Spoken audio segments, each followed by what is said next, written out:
Ndray mbava makasika ny fanatanjahantena kosa mandray anjara ao anatin'ilay fifaninanana World Combat Game izay tanterahana androsia ny mpikatroka ny taranja boxe française Savaty eto Madagasikara. Androany ary no nanainga iazo izany toerana izany ny délégation avy eto Madagasikara.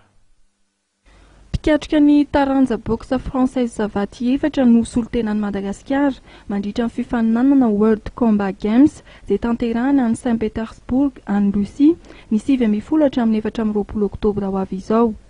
Raha Antaniaina Christine eo amin'ny vehivavy, sokajy 15 kilao. Eo amin'ny lehilahy Rafarasoa Ertoko Pascal amin'ny sokajy latsaky 9 kilao.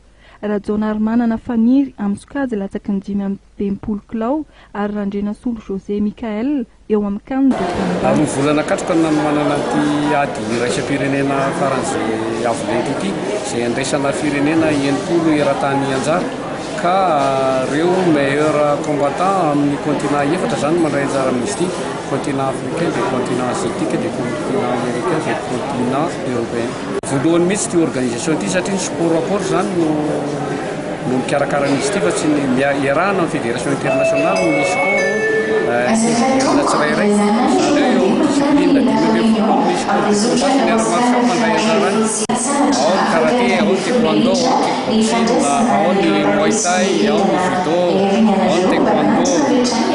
Zay zany discipline dimy eran-tany ka zay atleta fa manana avolenta tsara indrindra amin'ny continent efatra eo no mandray anjara. Ny Malagasy izay manantena hita vokatra tsara amin'ny boxe française Savaty amin'ny fifaninanana World Combat Games izay tanterahana any Russie. Manantena vokatritsika ka tsika tsy mbola tsy nitonga viday zany tamin'izay nandraisana anjara tamin'ny fifaninan'ny raisam-pirenena fa manantena tsika va isan'ny vokatra tsara. Io folakandro io no nanainga teny amin'ny seranam-piaramanidiny vato ny délégation-na Malagasy handray anjara ny World Combat Games. Raha ny lalana andehanan'izy ireo dia mandalo ao Maurice, avy eo hiazo amin'ny Paris, vao hitohy any Russie hanatanterahana ny fifaninanana amin'ny Aiady izay andraisan'ny firenena hatramin'ny 10 anjara.